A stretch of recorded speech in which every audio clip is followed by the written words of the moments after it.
I'm Ava, and today we're recreating more Mini Brands home items into Barbie doll size. Because if you know Mini Brands home, you know almost everything from the series is way too small for the dolls. And so to start, there is this little clock that, according to the Mini Brands Home Collector's Guide, is supposed to be a wall clock. It doesn't really work out. You'd literally need like binoculars to read that. So let's size it up to fit the Barbie doll world. To start, I'm grabbing a bottle that has the circumference of about how big I want the wall clock to be. I don't know why I still have this. The glue inside is like completely dried up, but I feel bad throwing it out because there's literally so much glue in here. Anyways, it can finally serve a purpose today. Then I cut some really long, skinny strips of paperboard, and I'm gonna start by just fully wrapping one around, and I'm gonna cut it like exactly where it meets. And then I use some hot glue to hold that in place. Then we take another strip and start gluing it around our other one. Yay!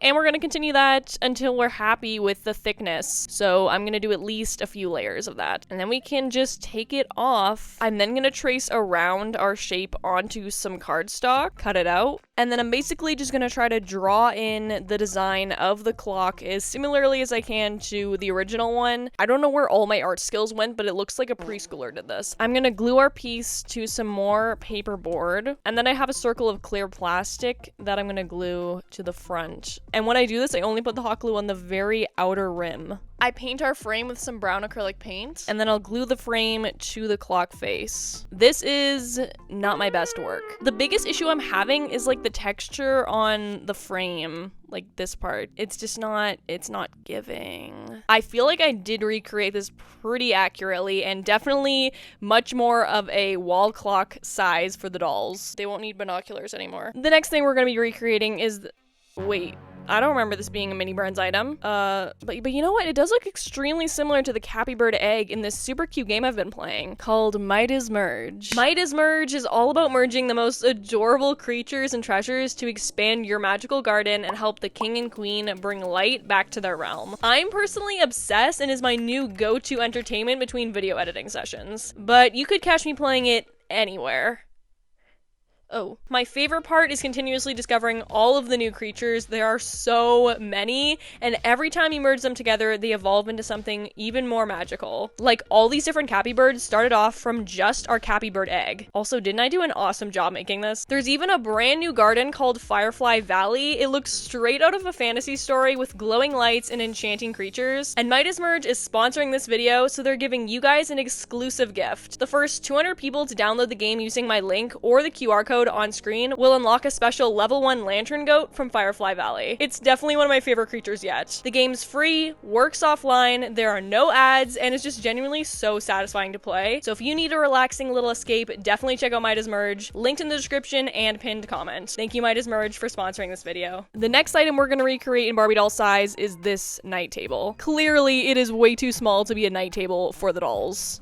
Not even close. But I think if we scale it up, it could be really cute. We're gonna start off with this kind of base piece here, using wood board. Now this thing measures 1 inch by 1 inch by 1/2 inch. So we're gonna kind of upscale this by 2.5 times. So for example, these pieces are 2.5 inches by 2.5 inches. And I have 2 pieces of wood board that I'll stack on top of each other so they're a little bit thicker per each side of this box thingy. So we have the top, the side, the back, the other side, and the bottom. I'm going to use liquid fusion to glue them together. This is like my favorite stuff ever. And I also like to use these little clamps to make sure it really holds and dries properly. Once those pieces are all dried, I can glue them all together with my hot glue gun. As for the drawer part, I have 4 more pieces of wood board that I'm going to glue together with my rhinestone glue. I'm using this instead of hot glue this time around because I don't want there to be any big chunks of hot glue between any of the cracks because it needs to be like the perfect size. So now we have a drawer that fits into our box. It's not perfect, but it's good enough. Oh no. How am I gonna get this thing out? Now, as for all of these rough edges here that don't look great and just kind of take away from like the cohesiveness that I'm trying to go for, I've recently seen lots of people in the crafting community using spackling. And I think that's a great idea and I'm really curious to see how it works. I think this could actually be so genius. It's definitely my first time trying it out. Let's see. This stuff is pink, which is just like even better, but apparently it dries white. It said to mix it thoroughly, but it's kind of hard to mix this, so I'm just gonna like not do that. I'm just gonna grab a little bit. I have a popsicle stick here, and I'm literally just gonna like scrape this on. I don't know if this is the method, but That's what I'm doing. I don't really know, but that looks good to me. Let's keep going. This is a very satisfying process, I will say. I really hope this works as good as I've been led to believe it does. It doesn't have to be a perfect job because we'll sand it later, but you just kind of want to get all the cracks and crevices filled. Also, I was gonna just not tell you guys how I went in with my finger for some of this, but then I realized it's kind of obvious when you look at my fingers, but I don't know. It is non-toxic apparently. So like, I feel like this is fine. It kind of helps to smooth things out. And yeah, it's very cool because you'll know it's dry when it's white. And then that means we can go in and sand everything a little bit. I just have this nail buffer that I like to use for sanding all of my projects and just try to make things smooth now. Oh, I don't want to get dust everywhere. Definitely don't do this in like a doll room that you're going to get all dusty, but we're trying to keep it aesthetic here. So I'm going to regret this later when I have to like vacuum Emily's room. Once it's all sanded, I'm going to go in and paint it with a color I tried to get as close as possible to the original. I'm also going to actually pay attention to which way I'm brushing like the strokes here because I want to try to get it again as similar as possible to the original. Like, see how I'm going this way and going down because on this little one, the wood grain goes up and down. I'm trying to be as accurate as possible. And of course, we can't forget about the drawer. And as for the legs of the night table, I cut a bunch of pieces from a square wooden dowel and I'm gonna paint them all black. And then I glue them to the bottom of our main piece. I also painted a very skinny piece of woodboard black that I'm gonna glue to our drawer. This is the best thing ever. This is looking insane. The last thing I want to do is just add a layer of matte Mod Podge to all of the black parts of this night table. This container is so gross. I don't even know why I'm showing you guys. Like, what is this? Oh, ew. Gosh. And I think this whole night table in general looks so good. We also need to talk about how well that spackling stuff did. Like, I know for a fact it wouldn't look this clean if we didn't use that stuff. It turned out so well. I'm really impressed by. Okay, the back's kind of ugly. Let's not look at that. But here is a side-by-side comparison. And again, just look how smoothly this drawer works. Okay, come on. Don't embarrass me like that.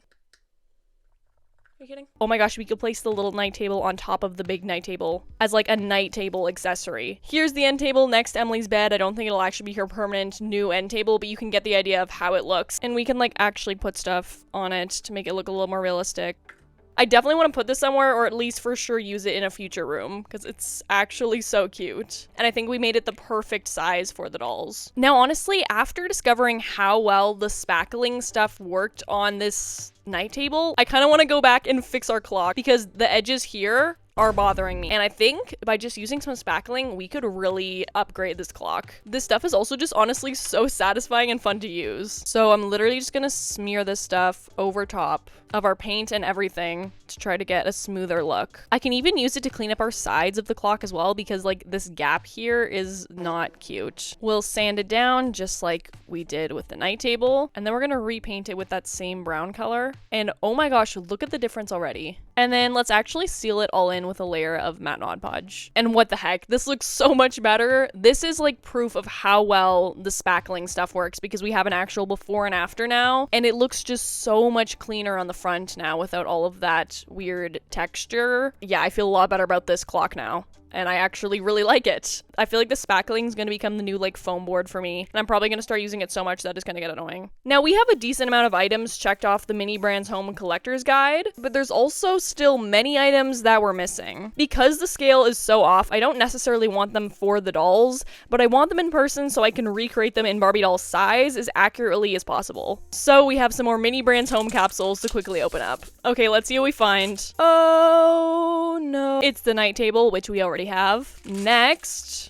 Oh, the KitchenAid. Yes, the stand mixer. Okay, this box is adorable. I already know the scale is gonna be off, but I do want to quickly see what it does look like. Look how cute that is. And it comes with 3 different attachments. Oh, I guess there's actually 4 attachments with this one. All right. Oh, I'm pretty sure this is new. It's a little measuring cup. You could probably even get away with this for the dolls. Oh, we have the food scale. And lastly, some magazines. Okay, what I really do still want from this series though is this shell armchair, this shelf, this lip sofa, and the lava lamp. Those are like my top items that I would love to have so that we could try to recreate them. So let's see what we find in this next one. All right. Oh, it's another one of those air diffuser thingies.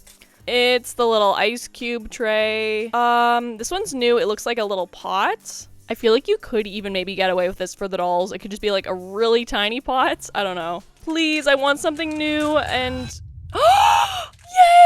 Oh my gosh, yay! Oh my gosh, yay! Yay, yay, yay, yay. I really wanted this. Oh my gosh, it's so cute. Obviously not to scale for the dolls, but now we can try to replicate it as similar as possible because we have the mini reference. Okay, that is just amazing news. Oh my gosh!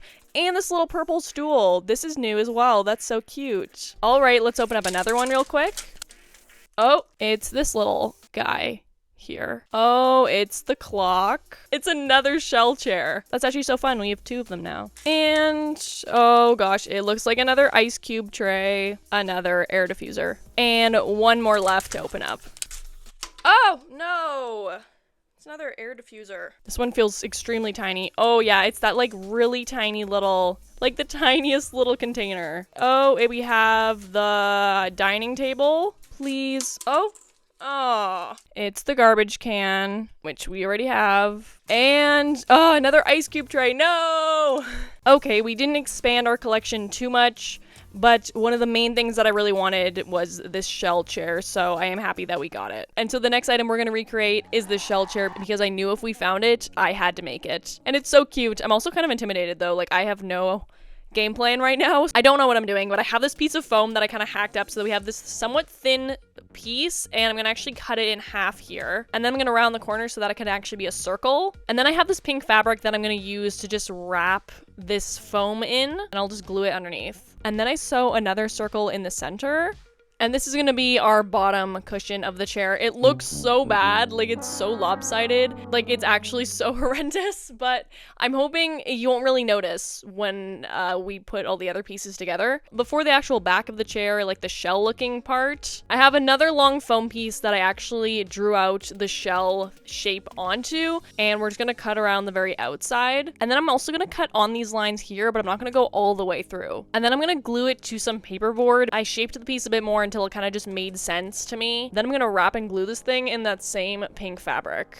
And actually, as I'm wrapping this piece in the pink fabric, I'm going to take some thread and I'm basically gonna pull it where we made those cuts earlier so that there's an indent, and I might go over a couple times, and then I'll glue the thread down in the back. And I'll just continue gluing down the fabric and wrapping around the thread all the way down our shell piece. I'm gonna take our cushion piece and glue it to some black cardstock. Then we're gonna glue our new shell piece to our cushion. I have more pink fabric that I'm gonna glue to the back of our chair just so we have a nice kind of finished look on the back and cut off any excess. I wrap more fabric around a long strip of paperboard and then glue that around the base of our chair. I paint some wooden dowels black and glue them to the bottom for legs. And I think that's our chair all completed. I am actually pretty happy with how this came out. I would say the biggest difference between the one we made and the original is the color of the fabric. This pink is definitely much brighter, but I honestly do like the pink of this chair better just because it's more of that dusty pink color. It's definitely not perfect, but like, I think it's cute. Here it is placed in Emily's room just to get a bit of a better idea of how it looks in a space. Let's see what Emily looks like actually sitting in the chair. It definitely works and serves its purpose as a chair. I don't think I'll be keeping this chair in Emily's room. I prefer her other chair more, to be honest. But I think it has potential to go in a room and look good. I just don't know if this is the room for it. And maybe let's also try putting like a pillow on there. Yeah, the pillows help a lot. Those are the same pillows that were on Emily's other chair. I'm not mad about it overall. I think we did a pretty good job replicating the original one. Again, the biggest thing that's different is the actual shade of pink of the chair, but I'm willing to look past that. As you can see, we've moved to Emily's kitchen because this next one we're recreating is the air fryer. I don't know why I'm doing this myself. Like, look at this thing. This is not going to be easy. I have a feeling we saved worst for last because I do not have high hopes on this turning out, but if it does turn out, it could be best. It could be the best for last.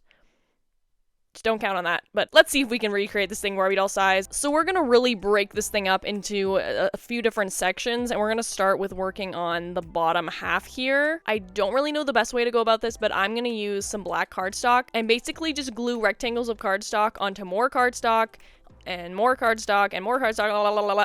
You get the idea? Until it's a thickness that I like. I glue the pieces together. As for the actual drawer part of the air fryer, same thing. We're going to glue together more pieces of cardstock. Did you see the potential? Do you see it?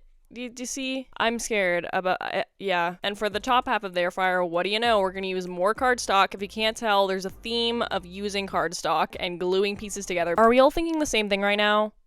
This thing's massive. Look at it compared to the original. I don't know what I was doing. I think I was too scared of not making it big enough that I just said, let's make it huge. I guess it'll be like the jumbo family sized air fryer. And I also attach a couple small pieces of wood board to it. Now I know what you're all thinking. This is hideous. And I'm right there with you. But this next step is what's really going to either make or break this thing. Basically, I have no idea if this is a good idea, but I'm gonna use nail builder gel to like create a smoother, nicer look, hopefully, and also just like get rid of all this nastiness going on. Everything about this feels wrong. Like everything. The amount of nail polish fumes I'm inhaling cannot be healthy. And we can't forget about the drawer. But I'm only gonna paint the front part of the drawer. I feel like this didn't do exactly what I wanted it to do. Not that I'm sure exactly what I wanted to begin with, but like now we just have a bunch of texture that we don't need and literally wasn't there before, so I think I made it worse. We're gonna paint it over with some black nail polish, and I think I'm gonna actually do this in sections so that I can paint a layer of black nail polish and then a layer of top coat right after. And some parts of this I'll be using a matte top coat, and other parts I'll be using a glossy. I think it looks even worse in its matte form. Thought this would make it better. I was wrong. I've decided after spending hours on using different nail polishes to try to fix this thing that it literally looks so bad. Like the matte nail polish turned out so ugly. I'm literally just gonna resort to acrylic paint, which I should have used from the get-go, but here we are. I'm just gonna use black acrylic paint and paint this thing. I don't even want to think about how much nail polish I just wasted and how much time I just wasted. And then using some teal bluish acrylic paint, I'm gonna paint on the little buttons and details on the front of the air fryer. Okay, now I know we haven't had the best experience with using nail polish up till now, but I am gonna use a glossy top coat for this centerpiece here, just to give it a nice glossy shine to finish off, and then no more nail polish, no more, then we're done. And I do feel like for this application, the nail polish worked really well. And the last thing I wanna do is take a little bit of silver acrylic paint and paint on those last details. The very last thing I wanna do is make the little fries that are inside. To do that, I have some yellow craft foam, which on one side, it already has like the perfect guide to cut little strips for fries. So I'm gonna cut a bunch of little strips and then just cut them into smaller pieces and just stuff a ton in that drawer. So now we have the fries in the drawer as well. I am pleasantly surprised with how this turned out. They're not identical, but I'm pretty happy with the recreation considering how much of a struggle it was to get here. I would say the nail builder gel didn't work quite as well as I wanted it to, but I also will say it definitely did help with all of the little creases and cracks and kind of making everything look a lot smoother. That being said, I don't think it's a great strategy and I don't think I'll probably use it again. I do feel like this air fryer is kind of massive, but at the same time, I also don't think it's unreasonably large. Overall, it didn't end up being the worst for last item, and looking at it now, this first one is definitely way too small for the Barbie dolls, like way too small. And this one is definitely more of a realistic size, I would say. I kind of like it. And so those are all of the mini brands that we're going to be recreating in Barbie doll size today. Comment below and let me know which mini brand we recreated is your favorite. Surprisingly, I'm kind of in love with this air fryer. It's definitely grown on me. Also, don't forget to check out Maida's Merge and click the link down below or scan this QR code to download the game for yourself. Thank you so much for watching, and I'll see all of you guys in the next one. Bye!